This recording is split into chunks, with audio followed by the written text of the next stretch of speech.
j'espère que vous allez bien. Je suis trop heureuse de vous retrouver aujourd'hui pour cette nouvelle vidéo. On va parler de mode. Ça change de mes autres vidéos, hein? En tout cas, pour ceux qui ne me connaissent pas, je m'appelle Flora, alias Miss Vinci. Je suis mannequin, comédienne et entrepreneur et je vous parle de mode, de beauté et de militantisme. Bienvenue sur ma chaîne YouTube.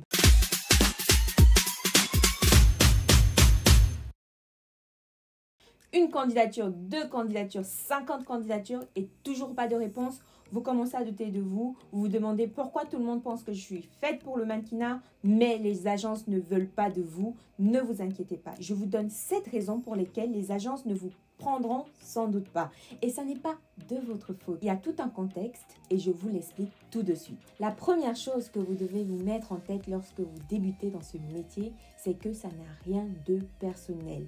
L'industrie du mannequinat est comme toute autre industrie. Il s'agit du capitalisme. Il n'est question là que de faire du business avant tout. Cash money always, hein? Sachez que si ça ne fonctionne pas, il faut diversifier vos activités comme moi je le fais. Vous allez accumuler des échecs et c'est tout à fait normal. Ça n'est pas parce que vous avez des échecs qu'il faudra abandonner. Au contraire, plus vous accumulez d'échecs, plus ça vous rendra fort ou forte. Donc continuez, soyez persévérants. Ce milieu est un milieu de requins, tout comme l'immobilier. C'est que l'argent qui compte quand vous débutez. C'est-à-dire qu'une agence qui vous choisira, c'est parce qu'elle sait qu'elle se fera beaucoup d'argent derrière vous. La première raison pour laquelle une agence refusera votre candidature, c'est parce que vous ne répondez pas à ce qu'elle recherche sur le moment. Une agence a des exigences, c'est-à-dire que si vous n'avez pas les critères en taille, en poids, en couleur de cheveux, peu importe, vous n'entrez pas dans les critères de l'agence. Admettons que l'agence Elite recherche des mannequins de minimum 1,72 m et vous n'en faites que 1,70 m. Sachez que ça ne vaut pas la peine d'aller postuler dans cette agence. Donc, quand je parle de caractéristiques et d'exigences, c'est que vous devez aller sur le site internet de l'agence, regarder tous les profils qui sont présentés sur l'agence et voir si vous correspondez ou non aux critères que l'agence recherche. Donc, si vous avez, par exemple, candidaté à l'agence sachant que vous ne répondez pas aux critères, c'est mort. Vous n'allez pas avoir de réponse. Surtout que généralement, les agences ne vous feront pas de réponse pour la majorité, mais il y en a qui sont plutôt respectueuses, qui vont vous faire une réponse courtoise en vous disant « vous n'êtes pas retenu » ou « vous n'êtes pas le type de personne qu'ils recherchent ».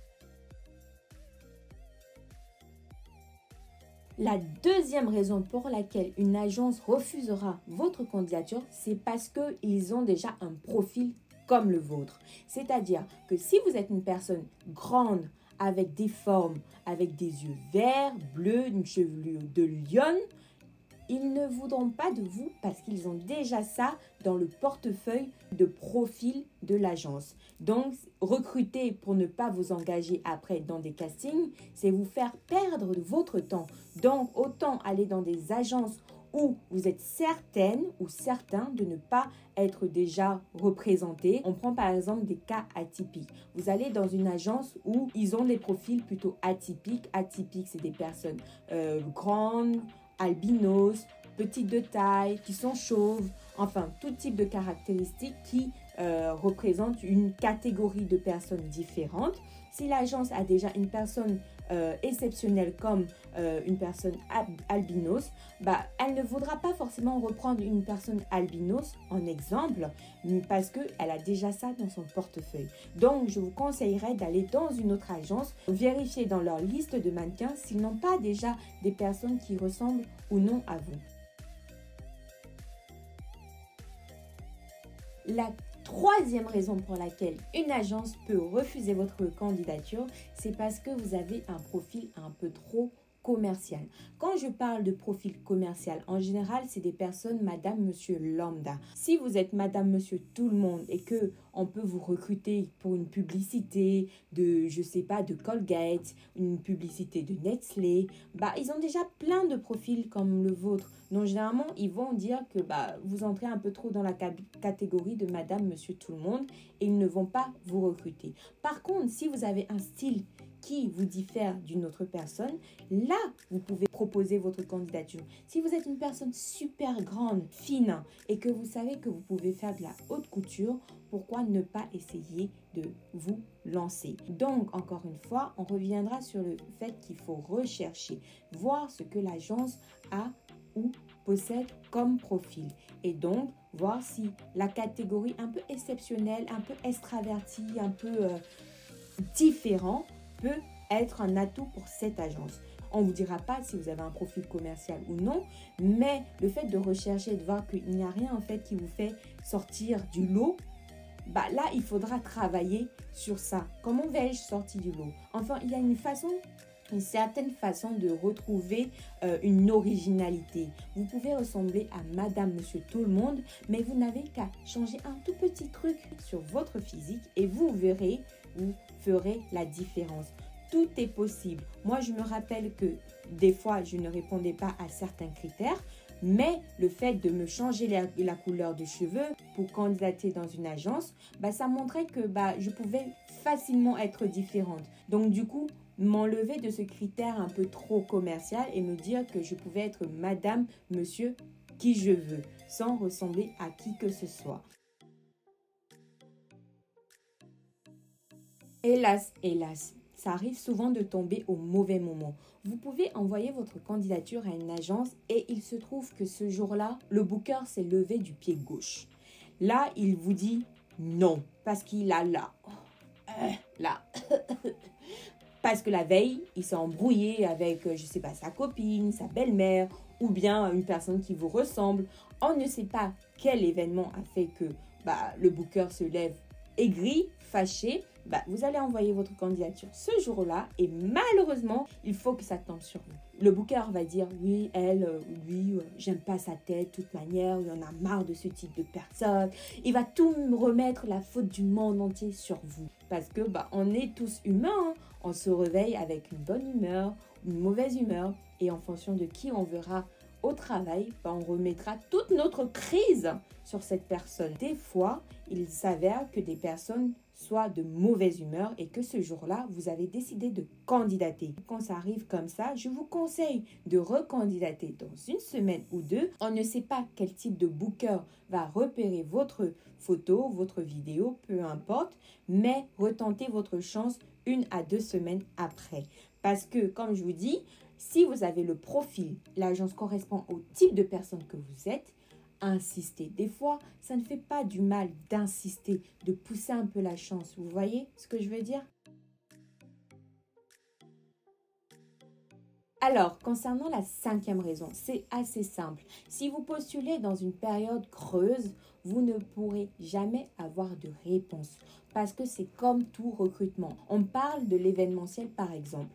Quand c'est les saisons creuses comme août ou bien, j'imagine, janvier, là, les agences ne font pas recruter leurs hôtesses. C'est un peu la même chose dans les agences de mannequins. Je vous conseillerais de postuler avant les périodes de Fashion Week. Et on a aussi des périodes où il y a forcément beaucoup de publicité, comme Noël, comme la Saint-Valentin, comme le départ en été. Là, les marques vont rechercher de nouveaux profils pour mettre sur les sites internet, pour promouvoir sur les publicités.